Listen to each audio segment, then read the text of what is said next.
from Florida today. We have Major Andrew Hesterman, enlisted in the United States Marine Corps in 1987.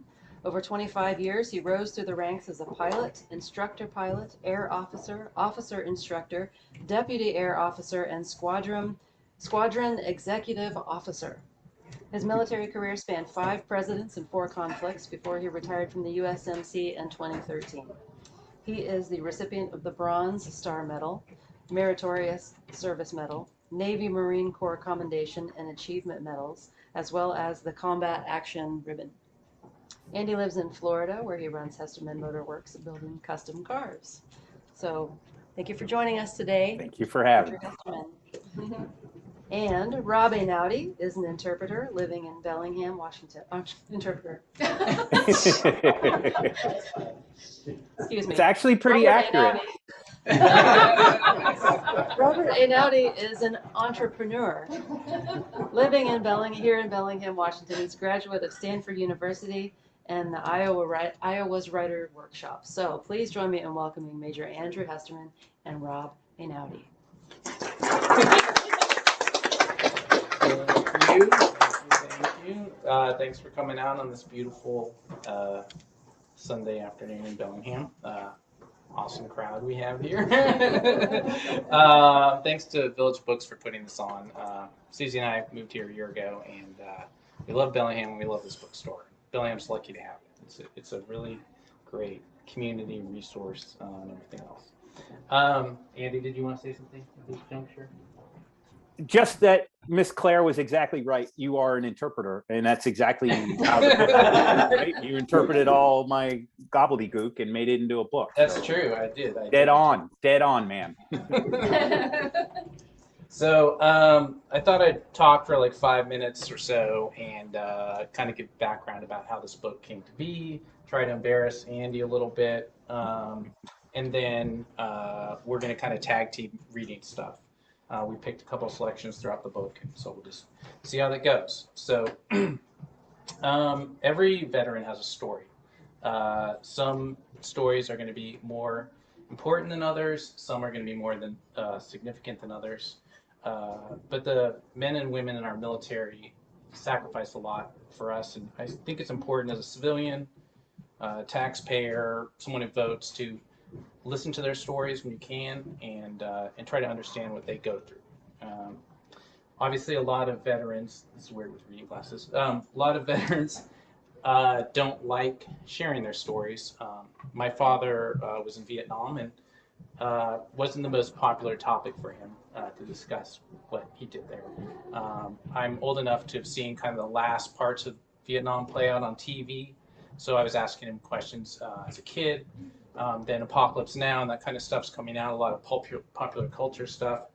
So I was asking him lots of questions, and he'd do his best to answer me, but I always kind of felt like he was holding out on me a little bit. So I started reading books. I read like Bernard Fall, Michael Hare, those kind of books, and I started learning more about Vietnam and the conflict, and I also learned about why you might not want to talk about it that much. This is around the same time I met Andy. Andy and I met in high school at age 14, freshman year. We had a ton in common. We did sports together. We were on the track team together. We were on the cross-country team together. We were into bicycles. We both worked at this bike shop. I wore this here, Palette Bicycles. We were both into cars. We were both in the same kind of music, going to a lot of punk rock shows, that kind of thing. Andy was kind of a high-energy individual, pretty wild guy. I was a pretty good athlete. Andy was an exceptional one, but much to the dismay of our coach, Andy didn't always show up to practice and or the meets or whatever. And in fact, the coach would be pleading with me to try to get me to talk Andy into showing up, but sometimes he did, sometimes he didn't. And that's kind of how Andy was. He's probably working on his car. So fast forward a couple of years, and it's time to go to college. Most of us are thinking about college.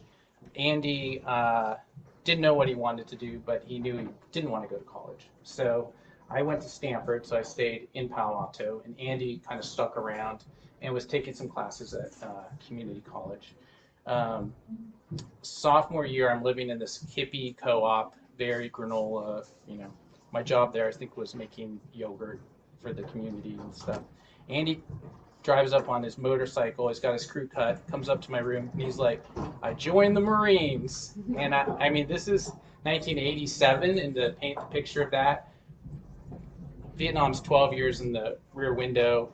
The only thing we've done since then is like Grenada, which is a joke. The military is kind of considered a joke. They run TV ads, that kind of stuff, but it's not what it is today. And it also just, for Palo Alto, that just seemed like the craziest thing. So knowing Andy, I was like, well, you'll go in and you'll probably get kicked out right away. And in fact, there are many times in this book where Andy does almost get kicked out in the beginning.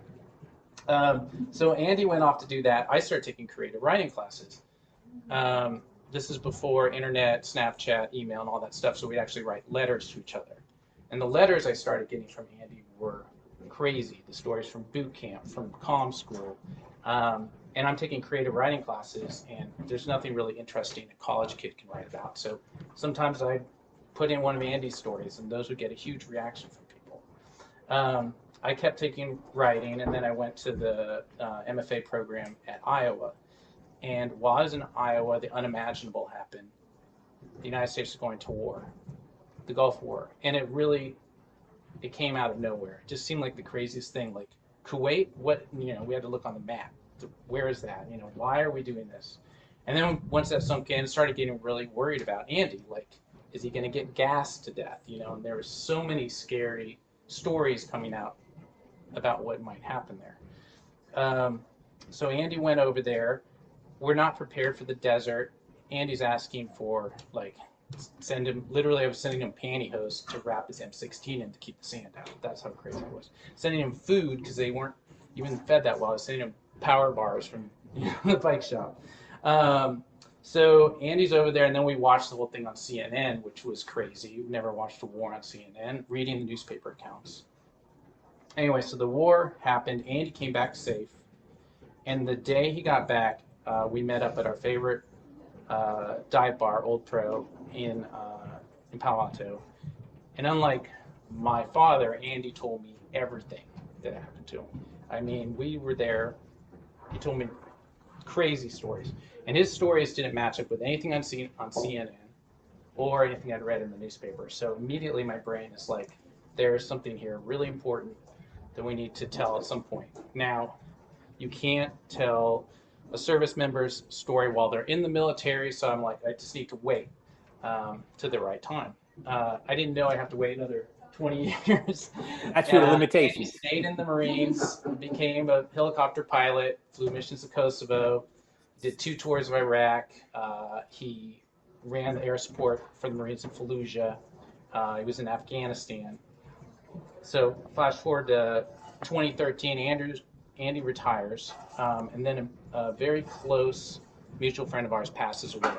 And we both raced to New York City to see our friend Kanik, who the book is dedicated to, on his deathbed right before he dies. And then Andy and I proceed to hang out for a couple days together.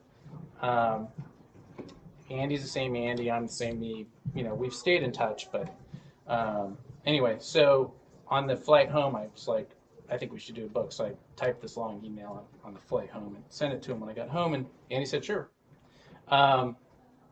It took us 4 years to write it, 2 years to find a publisher, another couple years to actually having something physical. But yeah, we got it done. So 2 things about this book I think are a little unique. One is that the kind of collaboration between 2 people who have known each other now 40 years, which seems crazy, which made it much easier on a trust level.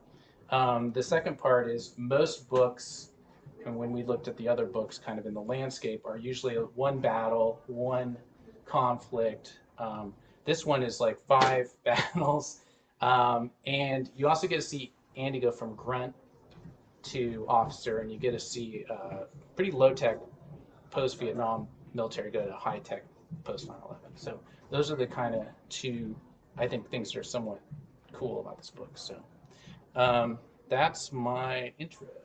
I don't know where to look, but Andy, so yeah, we're going to tag team a little bit. Andy's going to read from the preface, so I'll let Andy go. Okay. He speaks. I think he's gonna. I'm gonna tag on. Am I working? Can you hear me okay? Let's see. Yeah, we Yep. can hear you. We just want to Okay. make you big. Okay. Yeah. Every other time I talked, I got big on the screen, but I'm just a little guy. In reference to Rob's comment about his dad didn't tell him anything, and I told him everything. What Rob didn't realize at the time was that Rob was my confidant. I didn't tell anybody else all those stories. I didn't tell my folks, my family, and even other Marines. So Rob got kind of a super inclusion there. Anyway, so Hey, there we go. Everything's going okay? Everything's Yeah, good. Everything's perfect. I see a big penguin. It's a cool looking penguin, but I see a penguin there. So we spent a little bit of time talking about what selections we wanted to read. And this one is actually the preface to the book. And I think it makes complete sense because it's always challenging to tell a story and the background and the conditions and your mindset and all those things to properly frame the story can be really challenging and can be very important to the story, particularly when it's a military story going to those from a different background. So this preface kind of sets the tone for the book, and it functions a little bit as a disclaimer because I need a little bit of disclaimer in here, but it also kind of gives you our mindset on why we're trying to share these stories. So here's the preface from the beginning of the book. When you're in the military, you tend to get a lot of questions from family, friends, and even curious strangers. What's it like? Are you glad you signed up? And of course, have you ever killed anyone? As my fellow veterans know, these answers are never easy. They're often long. There's been many books written about the Gulf War and even more about Iraq and Afghanistan. What do I have to possibly add? I'm not special, not a Navy SEAL. I didn't kill bin Laden, and I didn't discover the meaning of life. But in 25 years in the Marine Corps, I have experienced some things. I saw more action than most in the Gulf War. I went to flight school, learned to fly a really cool old helicopter. I had a unique role and vantage point in Fallujah. I also stuck around long enough to see the US military go from low tech to high tech, from post-Vietnam to post-9/11. I went from being a private to a major and from the grunts to being an aviator. In the middle of all this, I met another beautiful helo pilot and married her, and together we raised a family. So when Rob reached out to me about writing a book shortly after I retired in 2013, I said, yes, I've known Rob since high school. As we've mentioned here, he's one of the first people I told I enlisted. And when we met up for drinks the night I came back from the Gulf War in '91, he still remembers all those crazy stories, including the ones that I've tried to forget. Like lots of guys retiring from the military, I'd thought about writing a book. So I agreed, give it a shot. Rob and I had different ideas, and we tossed around a lot of those ideas, how to structure the book, where to go, what story we were trying to tell. But we quickly decided, let's just keep it simple, tell it like it happened. So it took us 4 years to write. We both have families, jobs, time-consuming hobbies. Some parts were fast and easy. Other parts were difficult and dragged on for weeks or months. We wrote a lot, and then we rewrote a lot. And then Rob cut out all my jokes. But I don't have an axe to grind or an agenda I'm trying to push. For my fellow veterans, maybe you'll find some laughs or some understanding here. For those of you who just enjoy military history or like helos, helicopters, maybe you'll learn a thing or two. Heck, I could write a whole lot more about helicopters if anyone cares to listen. And for those who are just curious, or perhaps you're interested in joining, maybe this will spark your interest or at least entertain you for a bit. I'm making no claims to historical accuracy. If my memories are inaccurate, my apologies. This is all real to me, a life not programmed or planned. I am proud of my accomplishments, but I'm not proud of everything revealed in these pages. A few of these stories were difficult or downright embarrassing to put on paper. I've changed the names of many of the people in the book, Some I couldn't reach to get their permission. Some are still involved in active duty, intelligence, security, or law enforcement careers. And in a few occasions, stories or characters were tweaked or combined to simplify the readability of the story. No disrespect or dishonesty is intended. Here's the point the lawyers wanted clear. No classified sources were used in the preparation of this book. It was screened thoroughly to ensure no classified information was included. So, back to the original questions. What's it like? You glad you signed up? Have you killed anyone? Turn the page and find out. Okay. Awesome. Well, so I'm going to read a couple short pieces here from early on in the book. The first one will be just the first 2 pages of chapter 1. We developed a process writing together. It started by Andy flew out to Seattle, and we weren't 100% sure of how it was going to go, but we just whiteboarded the whole thing, just tried to get everything down that happened, and then we're like, decided the parts we're going to write through, and just kind of chunked it up that way. We decided to start kind of in high school, and Andy didn't want anything to do with writing about high school, so he's like, you write that.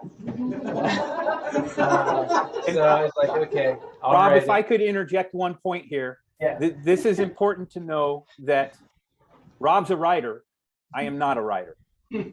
So getting started here was intimidating and scary to me, particularly since I'm coming from more of a technical, and this discussion may come up later, but I had been writing technical manuals and stuff like that in the military, which are garbage to read. So Rob starting that chapter was the crutch to get me started. Yeah, yeah. Cool. So this chapter is called Suburban Punk or Lethal Weapon. You might catch the movie references. Suburban Punk refers to the movie Repo Man, which is one of our favorites. So this was kind of the question: is Andy, is he Emilio Estevez or is he Mel Gibson? This is what we're trying to do. I drove north on Highway 101, my old Pinto wagon mingling with the late afternoon traffic. Fishbone was blasting from the speakers. Party at Ground Zero, a B movie starring you, and the world would turn to flowing pink vapor stew. It was 1985. I was a junior in high school and on my way to the Navy recruiting office in San Mateo. Picture me wearing imitation Varney sunglasses, jeans, Chuck Taylors, and a faded army jacket from a thrift store. I'm sure I had a funny haircut too. I always had a funny haircut. Picture young Travis Bickle, but more goofy than Psycho. I got off on East Hillsdale Boulevard and took a ride onto El Camino Real. The recruiting office was another quarter mile on the right-hand side, just past the furniture outlet and across from a sporting goods store. I swung into the empty parking lot, shut off the motor, and got out. This is a story about my 25 years in the Marine Corps, but back then I barely knew anything about the Marines. At that time, I wanted to be a pilot, and Navy pilots seemed much cooler than Air Force pilots. I'm looking at a Navy pilot. They are. So I was at the San Mateo Navy recruiting office testing the waters. I was nervous as I stepped in through the glass doors. No one knew I was doing this, not my friends, certainly not my parents. I was on my own here. I paused in the entryway long enough to notice that the rug was worn and the potted plant needed watering. Then I took a deep breath and opened the door to the Navy office. The recruiter looked up when I walked in. I had talked to him briefly on the phone, but now he seemed surprised to see me. He stood up. Can I help you?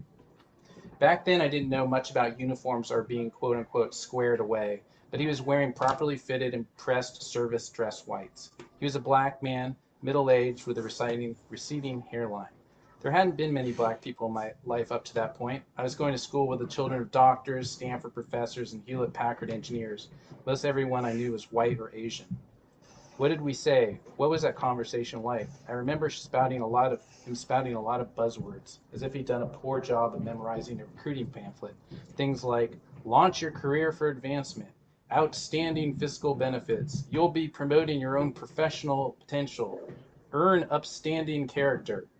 It was somewhat amusing, but his sales pitch didn't instill confidence. He didn't get me excited about the service. My thoughts drifted. I made some non-committal remarks and collected some pamphlets. 10 minutes later, I stepped back into the California sun. I got back into my faded blue Pinto, which I had recently purchased for $100. I wasn't given a new BMW or Audi like some of my rich classmates, and I wasn't driving my parents' Volvo Mercedes. No, I bought the junk Pinto myself with my own money, earned working after school at a bike shop. I'd added tinted windows and aftermarket steering wheel and wired up a new stereo. I'd even installed a roof-mounted bike rack worth more than the car. Can you remember being 16? You have your first taste of freedom, but you're still totally powerless and dependent. You're sick of being stuck in one place. A lot of my friends were talking about college, but I wasn't ready, not yet. I was looking at the military as my ticket out, a way to see the world and adventures. Can you remember 1985? We weren't worried about terrorists back then. We were at the tail end of the Cold War. Reagan was in office. The Berlin Wall was still standing. 2 years before, I'd watched a made-from-TV movie called The Day After, about life after a major nuclear attack. Like the Fishbone lyric, we were all worried about being nuked. We still had drills at school practicing proper reactions to a nuclear attack. Very few people thought of joining the military. That just wasn't something anyone did back then, or anyone I knew. As I got back on 101 heading south, I popped the Fishbone cassette into the tape deck and cranked it. So now I'm going to skip to the first parts of boot camp. Boot camp was challenging because, probably you've all seen Full Metal Jacket, which actually came out the year that Andy was in boot camp. It's quite accurate. Boot camp is very heavily documented in, popular culture. And, for the most part, it's I think it's changed a lot now, but it was still pretty rough. We kind of focused on what was individual to Andy about boot camp, and that there was a lot with Andy and chewing tobacco and getting busted for chewing tobacco and trying to smuggle chewing tobacco in. But I'm going to read my favorite part, which is about something called deck toweling. So a short piece. This is boot camp. Andy's been there for a day or two. Or this is the beginning. Yeah. The first weeks were simply chaos in the morning, but after that everyone started to understand the routine. We got up, got dressed, made our rack. Racks were made tight with 45-degree folds on the corners and a 2-inch fold by the pillow. To make the rack tight, we learned to pull the blanket taut underneath by reaching through the wire springs under the mattress and pulling it snug all the way around the rack. That was easier on the top rack because you didn't have to lie on the floor on your back to reach in through the wire springs. Next came morning cleanup. Each squad had a duty, and the recruit squad leader was expected to direct his squad to accomplish the task efficiently. Generally, one squad would have the head, one squad would clean the main portion of the squad bay, and one squad would clean the front and back classrooms. The entire process probably took 10 minutes, but it seemed like an hour. To swab the floor, we were taught a technique called deck toweling. With a wet towel folded to 4 by 18 inches on the floor in front of you, you placed your hands on the towel and pushed it around the floor. Your knees were not allowed to touch the floor, so you were almost in a push-up position as you slid the towel around. It was a serious butt and leg workout. At random points throughout boot camp, drill instructors would hold the Indy 500, and recruits would have to have deck towel races around the rows of racks. The deck towelers could not get beneath the racks since there were only 18 inches between the floor and the bed. To cover the space, you needed scuba divers. Scuba divers used the same technique with a folded wet towel, but instead of the push-up position, they laid on the floor with the towel out in front of them and used their elbows and legs to crawl along the floor, pushing the towel ahead of them. It was similar to a tactical movement called low crawling. You had to keep your head low and your body against the deck to prevent getting caught or cut by the springs on the bottom of the racks. It was a nasty job. Most of the filth of the squad bay ended up under the racks, and because you were following a wet towel, your camis got soaked in the front. Any dirt, sand, etc. that you missed with the towel ended up on your camis. Standing in the cold, dark line for chow for 20 minutes with soaked camis was not terribly comfortable. However, an hour later, it didn't matter much because by then we would be soaking wet from sweat. Plus, chances were good that we would have already paid a visit to the sand pit for a quote-unquote workout because someone had screwed something up. I became a pro scuba diver. No one wanted to do it, so by volunteering, I was assured of getting the job. I liked knowing exactly what I was going to do each day. That way I avoided the 3-minute period of chaos while other recruits tried to figure out what needed to be done and who was going to do what. And then, because they always spent too long sorting it out, the DIs would start yelling at them. Meanwhile, I would be calmly scuba diving under the racks with no one messing with me. I found it worth the uncomfortable feeling of starting the day wet and filthy. Slowly, I perfected my technique. For example, I'd wring the towel out really well so it was only damp instead of dripping, which helped immensely. I also ended up with an extra blouse, not a shirt, it's a blouse. Scuba diving every morning wore holes in the front of my blouse where the fabric covers the buttons. It was unsatisfactory, unsat, looking, so the DIs got me a new blouse. With the extra one, I would wear the unsat one while I scuba dived and then swap for a good one before we headed for morning cleanup. My t-shirt would still be wet, but it wasn't too bad. I had to be quick though, and there were a few mornings where I didn't get it done fast enough and took heat all day for wearing an unsat blouse. So that ends my little section. Andy, you ready for the handoff? Yes, sir. So this is, we're going to jump ahead now to 1991. So what is that, 12 years or so? Never do math in public, right? 12 years, it's like 5 years. 87. Okay, that's why we don't do math in public. I was testing y'all. You passed. Okay, so 1991, I'm now a corporal. I'm with a unit called Anglico, which isn't terribly important, but the point is that we are in Saudi Arabia, just south of the border of Kuwait, which is occupied by the Iraqi military. The 6 weeks prior to the ground war was the air campaign, and my unit, we in small teams, we'd patrol up to the border, which was a large berm, and we just referred to it as the berm, and spot targets all night for airstrikes in Kuwait. And then before the sun came up, head back down to our posts. So that's what this story is about.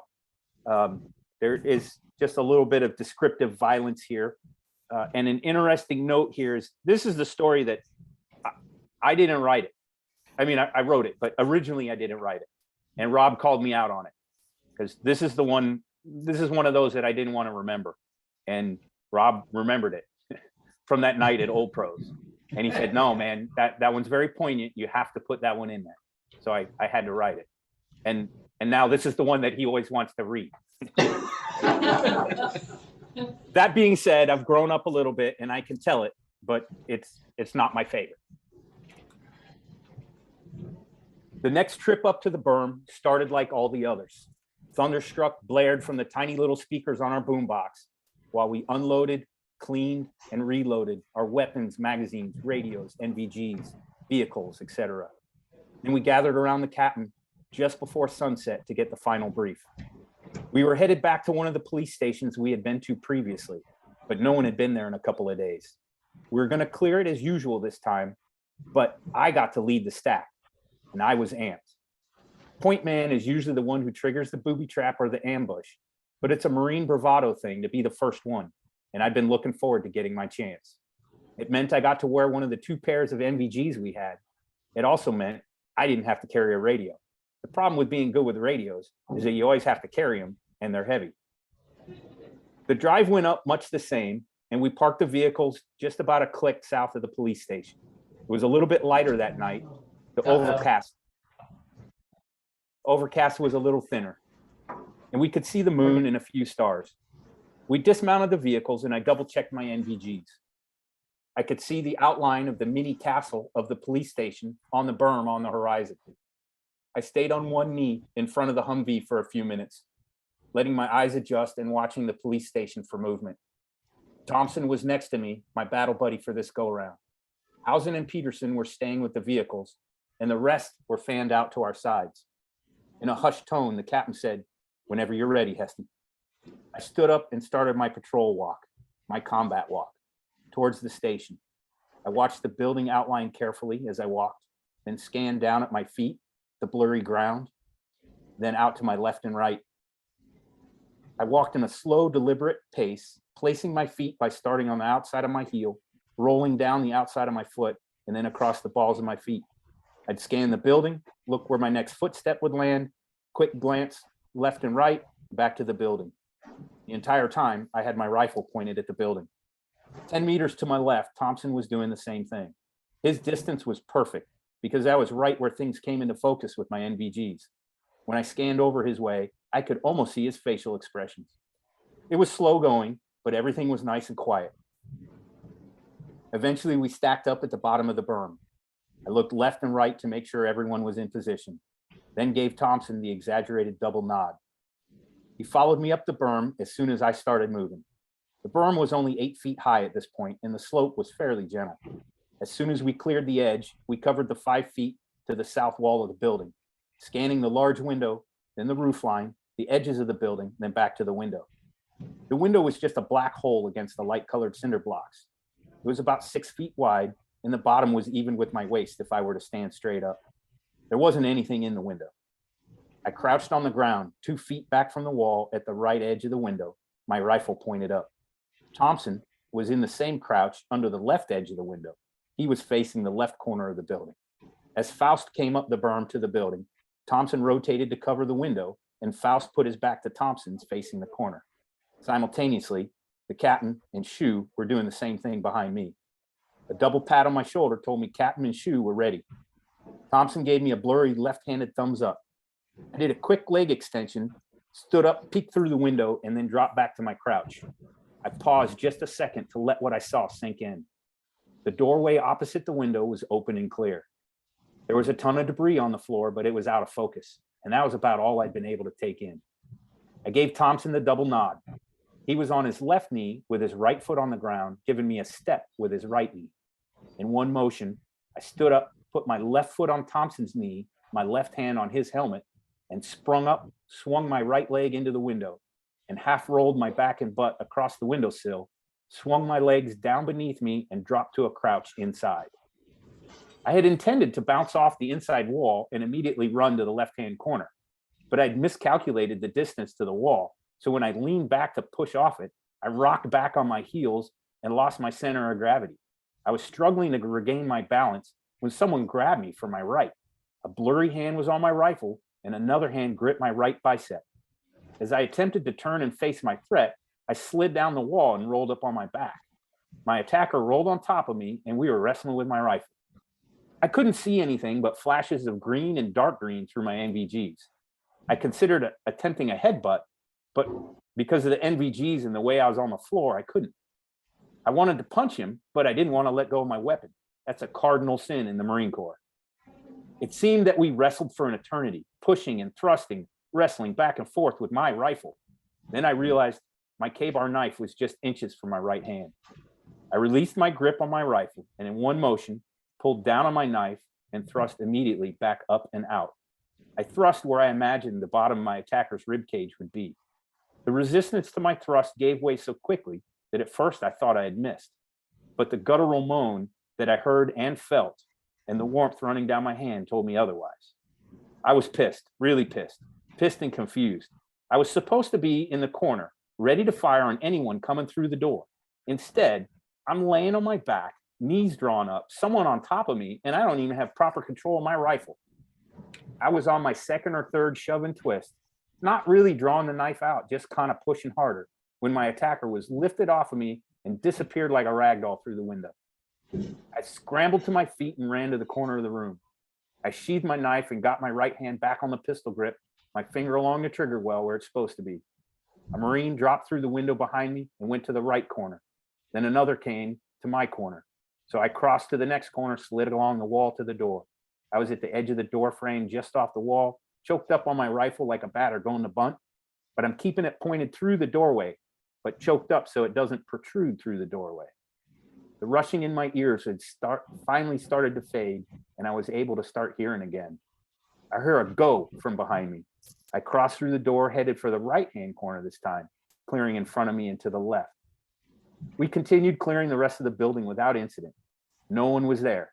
We consolidated on the roof as usual, and the captain told me to keep watch on the roof while everyone else brought the vehicles up and got everything set up. As I stood there peering into the green darkness, watching the horizon, everything started to sink in. I felt like I was covered in blood, and I wanted to just turn on my flashlight and see, but tactically that was a really bad idea. So I just stood there, watching out into the darkness, trying to shrink back from my clothing so that wetness wouldn't touch me. After they got all set up, the captain came back to the roof and we sat down and talked for a bit. We didn't really talk about what just happened, but I think he was trying to determine if I knew how badly I had just screwed up. I didn't apologize exactly, but I tried to let him know that I would be where I was supposed to be at all times. He told me I had nothing to worry about and everything was fine, and I should just go down and get into the watch rotation. As I walked down the ladder well, the adrenaline wore off, and I got a horrible case of the quaky knees. I had to lean on the handrail and take the steps one at a time. The other guys asked me how I was, and it was kind of surreal. I don't remember what I said, but I'm pretty sure we were having two completely different conversations. I finally got a chance to use my flashlight to check out how bloody I was. I was surprised and relieved to find that there wasn't much blood, mostly on my right sleeve and a little bit on the front of my flak jacket. Thompson got out a water can and helped me wash it off. Then I cleaned my knife really well. The rest of the night went fairly normal, except that I was in a bit of a fog. Nothing else happened. And about 04, we packed up and returned to our outpost.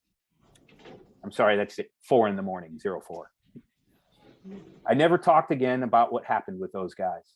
It wasn't until later that I began to ask myself the hard questions.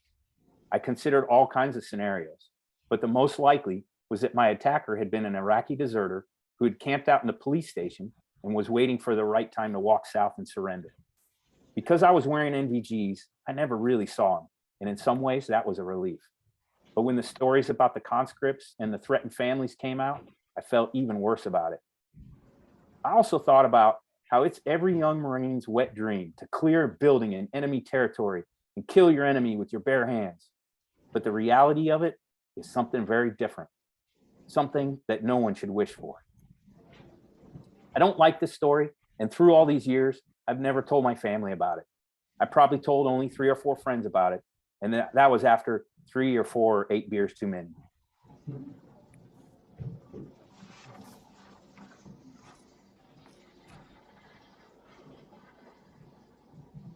All right, Rob, say something. Hey, I think you're still going. We were going to do our time check here. I think. Oh, I'm sorry. Yes, you're right. So we're going to go on to the shorter of the to the next to our next selection. So we're going to jump many years. Yeah, we're going to jump here. Rob and I really didn't have any problems with enough material for this book.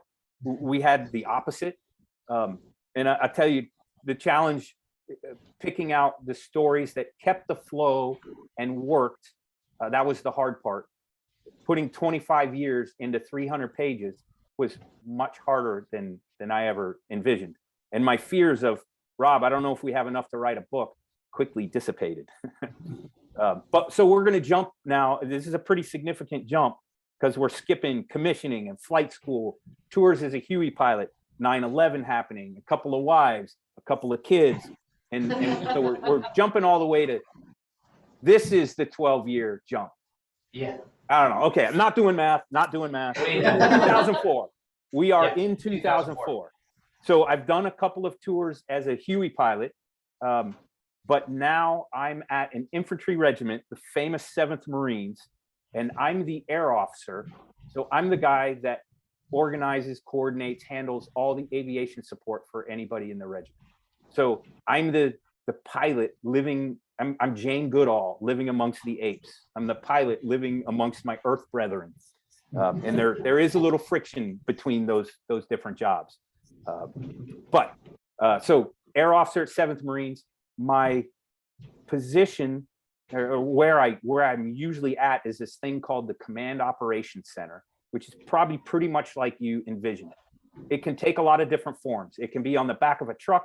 It can be in a tent. It can be in a building. It can be in an amphitheater. But the consistent things are, I'll have 2 or 3 computers in front of me.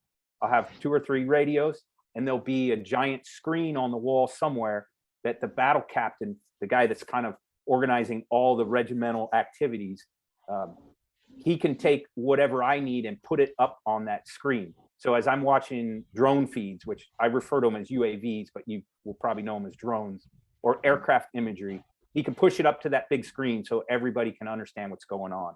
So that's my work condition. Now, where we actually are is about 3/4 of a mile or so outside of the town of Fallujah. And at the time of this section, Fallujah has been going on about a week and a half, a few days. And So here I am getting ready to run some air support to support the Marines.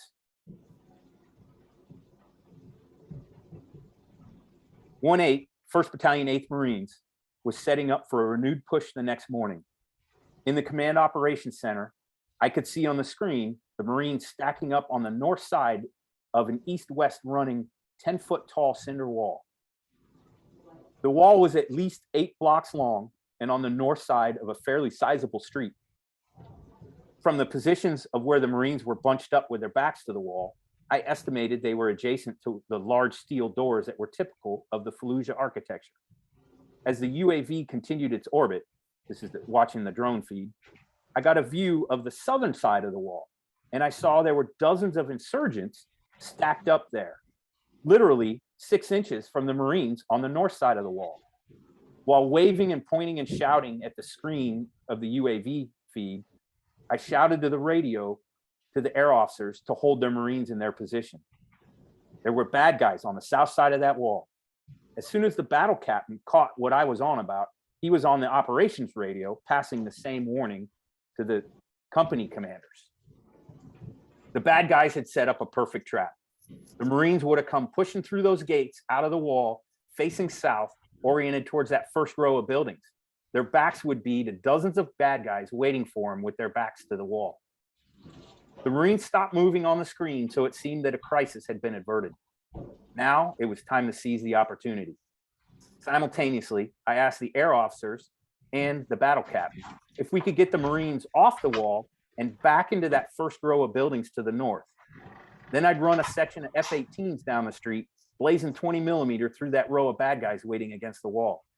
To get the effects of the 20 millimeter machine guns onto the bad guys at the base of the wall, the aircraft would have to fire from the south. That meant stray rounds, fragments, and debris would be thrown north right into friendlies. I was amazed at how quickly the word got passed, and the Marines melted northward into the protection of that first block of buildings. It didn't take long to get a section of F-18s briefed up on the situation. This was quite a bit different from any of the other missions I had run in the past 3 days.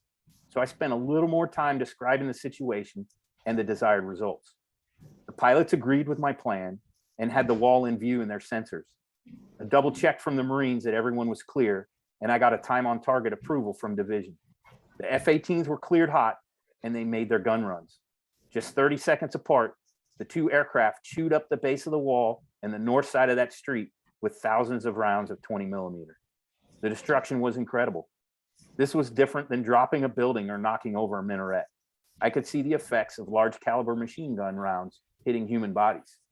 There were bodies and pieces of bodies strewn up and down the street, and some actually splattered on that southern side of that wall. This felt way more personal than any of the previous missions. And I had to remind myself that those men had been preparing to rip into our Marines just minutes earlier. Okay, that one is one of the more descriptive violence ones. So we're gonna go a different way now. We're gonna skip ahead. I still find this one's a little bit emotional for me in a different sort of manner. But I like this section, and it usually answers a bunch of questions that people want to ask. This is after that year in Iraq, and so I'm back home now in 29 Palms, back with the family. But I have found out that I'm about to go back to Iraq for another year in just a couple of months. And so that this is the in-between, or we call it dwell time, in between deployments. So there's some common issues that you may have heard from, and veterans talk about this and joke about this all the time. And I'll throw out that I have some internal conundrums here. I don't have these answers solved for myself, but I'm going to give you my opinions here. I'm going to read you my opinions. And this may be the only exception to our no political statements, no agenda. This is not an effort to push a political statement or an agenda. It's simply framing my frame of mind and my heart. So this one really is straight from the heart with no filter. So this is back in 29 Palms. 29 Palms is a small town, only exists because of the base. It is very much a military town. But I soon noticed that whenever I left 29 Palms, no one else seemed to know we were at war. When I was in Yucca Valley, Palm Springs, or even down in San Diego, it was business as usual. But part of me liked it. In my mind, that's why you have a military caste. Whether it's a low caste or an elite caste, their job is to be the warriors, to fight the wars, protect the rest from the horrible things that a war causes. To truly understand me, you would have to have done and seen all the things that I have. And I don't want that for my family, my friends, my brothers and sisters, definitely not my children. That's my job to carry that burden so that others don't have to. But there was another part of me that hated that. I wanted to scream at some of those fat, lazy civilians stuffing their faces with Cinnabons at the mall. Do you realize what Americans are facing right now in Iraq and Afghanistan? This, of course, is in my head. They're your countrymen fighting and dying for our country's interests right now at this very moment. But people didn't seem to know, and they really didn't care. Sure, I get the thank you for your service and a 10% discount at Denny's, but what's that really mean? Usually the thank you for your service is from another veteran, usually a Vietnam veteran that never got a single thank you. Those ones I believe. But then there's the Denny's. What is that, an advertising ploy so they can say they're veteran friendly? And then there's the question you always get. Well, what do you think of the war? Well, I'm not going to tell you. As a military member, it's not my job to question the orders. My job is to execute them. And as long as they are lawful orders, I will execute them to the best of my ability. That is a huge part of making a military successful. I am going to believe that this mission is worth the risk. I have to believe that the analysis was done and the correct answer was chosen. If I don't believe in the mission, I will fail. I have to believe in the mission. Just about every boot camp or basic training in the world teaches that. And as you get older and wiser and more experienced, you realize how much truth there is in this. At my level, I don't have the information, knowledge, or background to understand all the politics, finances, national security issues that shape these decisions. You get, come on though, you've been over there. Surely you know some stuff. You've seen some stuff. Well, no, actually, I don't have any inside trading information. There isn't anything that can tell me if our presence in Iraq is critical to America's national security. I have seen some stuff. I do know some stuff, and I definitely know how difficult the mission is. I know that atrocities happen. I know how things are going in the area that I'm working in, but I also know that Al Anbar is drastically different than the rest of Iraq. And I know that not all the media reports are accurate, but you already knew that, right? This is not to say that I'm not an American citizen. I am. I vote. I pay my taxes. I have some say in our government through our democratic system. I would like a more transparent government. I would like lower taxes. And I'd prefer if we weren't at war. But don't ask me what I think of the war as a Marine or as a service member. We had a small family ceremony when my commanding officer at 7th Marines awarded me a Bronze Star for actions in Iraq. Donna, my wife, had been in the reserves, and so she came in uniform. My 3-year-old son came from daycare. He was wearing a kid version of our uniform. I had gotten him because he wanted to look like Dad. The CO made a comment about my Marine family and how my son would grow up to be a great Marine. I had to bite my tongue not to reply in a smart-ass manner.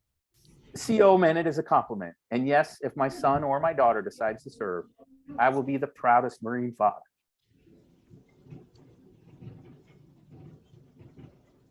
However, I don't hope that my children join the Marine Corps. It was important to me to join, and I'm very proud of my service. I would do it again in a heartbeat. But that is a double standard, and as a dad, that's just how I feel.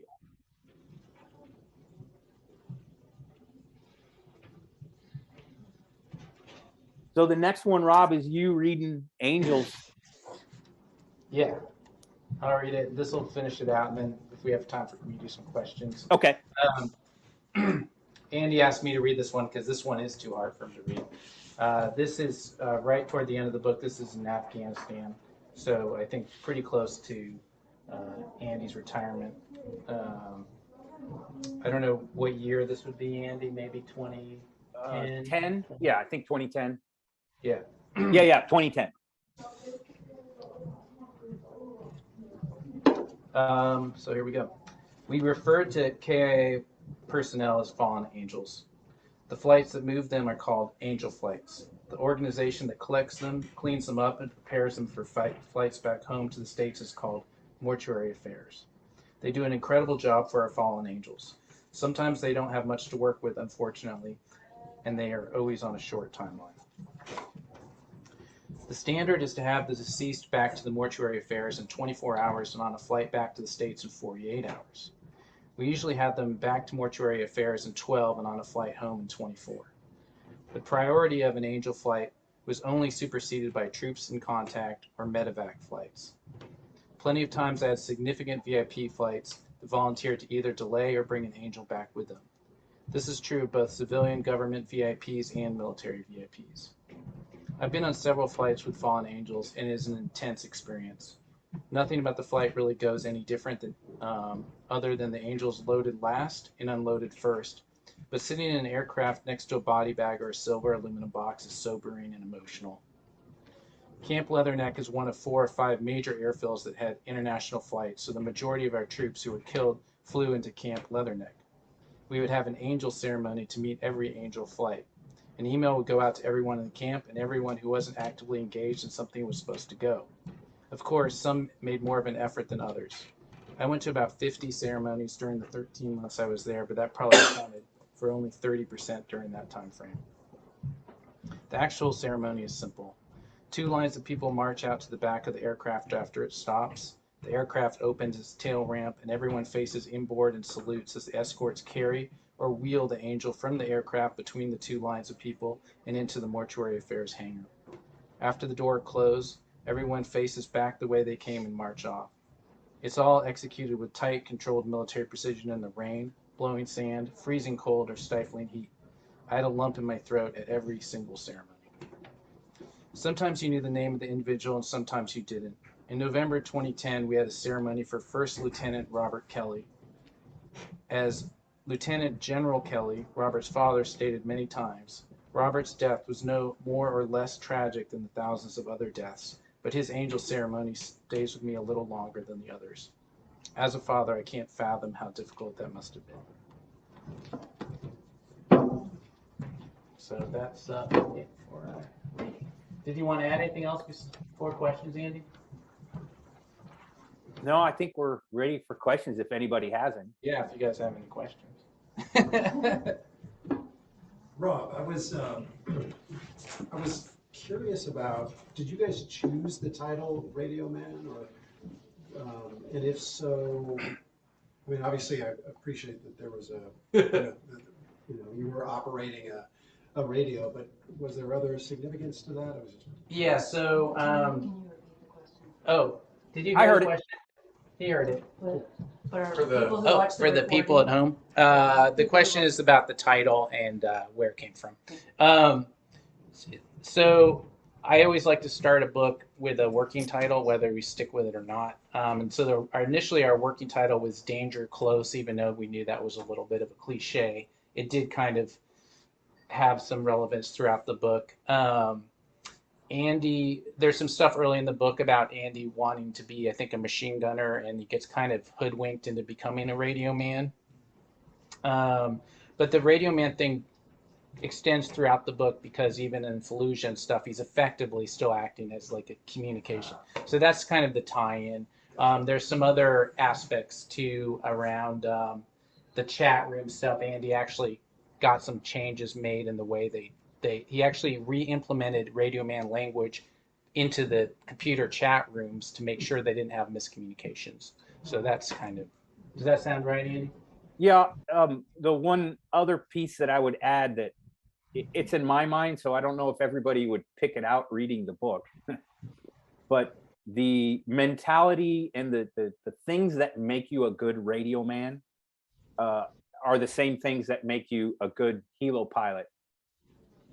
Or pilot in general, but particularly the kinds of missions I was flying as a Huey pilot and the air officer JTAC forward air controller. It's the classic jack of all trades, master of none.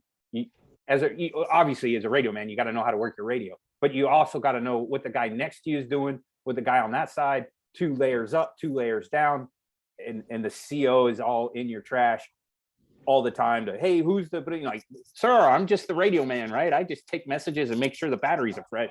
But to be a good radio guy, that's what you do, and that's what gets recognized. But those skills that you learn doing that is consistent through all the other jobs, and I'm a big believer in that, and that's my personality. And Rob, as you know, like I try everything, but I'm not necessarily that great at everything. But I try it all. So that's kind of the theme I had in my head of why Radioman works. But we went through a lot of title stuff, and that was a tough. It's always a tough one. I will. Can I add one more thing? I'll try to make this quick. We were a little bit iffy about Radioman. We're like, I don't know. And then we had a couple of people told us, oh, that's a stupid title, man. No, you need to find something more. So we were thinking about Ripper 3-2 because that was my call sign. Oh yeah. But both of those people that told us that was a stupid title then read the book and said, oh, no, I take it back. It works. Nice. Wow. That's fun. Any other questions? Peanut gallery, yes. I have 2 questions. First, I wanted to know, Andy, what was your experience going from enlisted to an officer, and kind of what worries did you have going in, and how were those worries alleviated, or if they weren't, and if you feel comfortable sharing, or even just going into the Marine Corps in general. Because I just recently went through Marine Corps Officer Candidate School this summer. Oh, congrats. Thank you. I graduated from there, and I'm having a few worries about commissioning. And so I wonder if you feel comfortable sharing also kind of what you would recommend for a young woman going in to the Marine Corps now. Okay, well, that's a whole bunch of questions. And the first part I didn't quite understand of how were my worries alleviated, or were you referring more to that feeling of being? I think what you're hinting at is that imposter syndrome. Here, I'm the new lieutenant, and I'm going to have this unit or these Marines that are dependent on me, and is that kind of where you're going? Yeah, and also just worries about maybe feeling like isolated as an officer. I guess it maybe pertains to me more, feeling like obviously there's very few female officers in the Marine Corps, and maybe even being the only female officer in your unit, or I guess having that social separation also between the officer and the enlisted, how you kind of felt about maintaining that, as well as other worries such as, being away from home, or, relationships, things like Well, that. I could write another book on that. Rob, you up for it? No, but seriously, those are awesome questions, and that's some really deep stuff. So let me see if I can hit a couple of those high points and not take 4 hours. You are always going to be a little in danger of having the imposter syndrome. For one, you are generally the senior person, and you don't get to have friends in your unit. Now, so what'll happen is, let's say you have a comm platoon or a logistics platoon or even an infantry platoon. We have women in the infantry now, so great. So your friends are going to be the other platoon commanders, not anybody in your platoon. And a caution I will throw out here, and I tend to be a pretty casual guy when it comes to rank structure and such, at least below me. Right? You treat above you, I'm formal as all, if a colonel comes up to me, yes sir, no sir, blah blah blah blah blah. But you know, like as a captain talking to a lieutenant, you know, hey, come on, man, let's go have a beer or whatever. But I will caution you that you never get to go back, right? Once you, this is horrible to say this, and it's not as bad as I mean it, but it's like having puppies. Once you let that puppy on the couch, it's now the puppy's territory. So if you give those young Lance Corporals permission to come party with you one night, because, you know, you get back from a big deployment and whatever, but then that is now the standard. So you have to be careful with it, and it can be lonely, and leadership can be lonely. It comes from yourself. The women in the Marine Corps issues, that's huge. There's a lot to talk about there, and it has changed drastically since I got out. And coincidentally, my wife is female aviator number 7 for the Marine Corps, which is kind of cool. So I do have a little insider trading information there. Things have gotten a lot better for women in the Marine Corps. To be polite, I will say it's still not perfect. So unfortunately, I don't want to tell you this, but to be fair, you can expect some extra challenges because you're a woman. I hope you hear that the way I mean to say it. It's not how I believe it should be, but unfortunately, I believe it's the case. Now, I will say I honestly believe it's drastically better than it was 20 years ago, and quite a bit better than it was 10 years ago. But it will be extra challenges, and you will find that women Marines are, you'll tend to clump together more, particularly in the officer cadre. And to some degree, you will have more latitude to hang out with different ranks as women.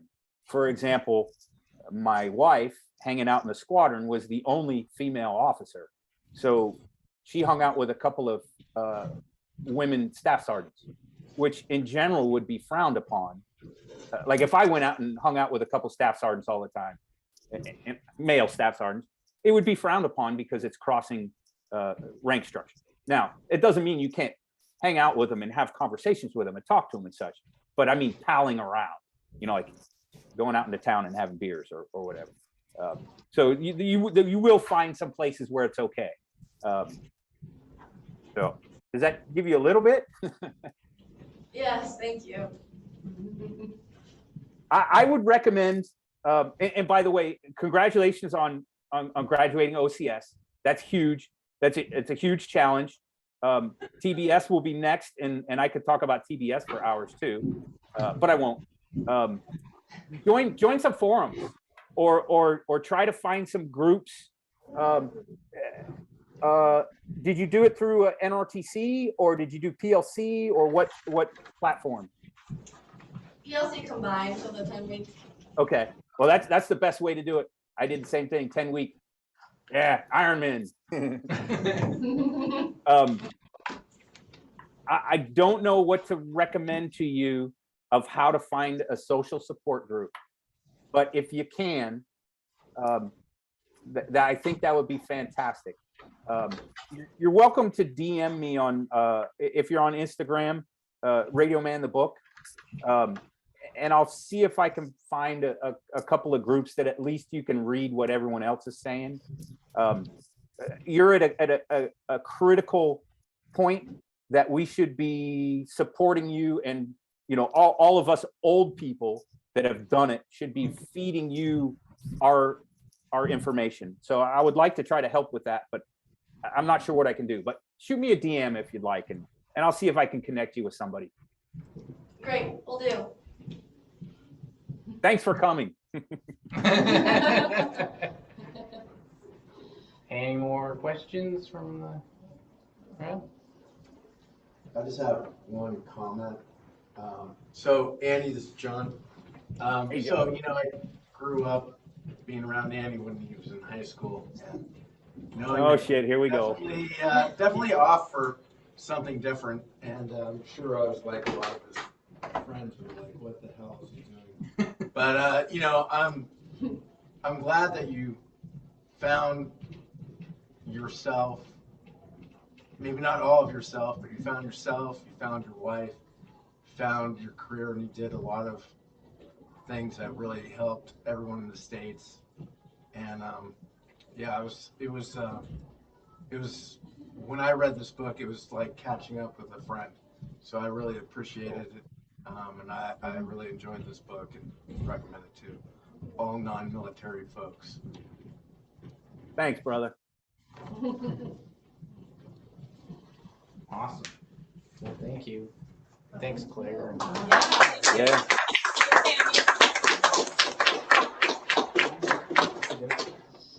All right. Well, thank you all so much for coming today. And of course, I want to remind folks, this might be reversed online there, I'm not sure.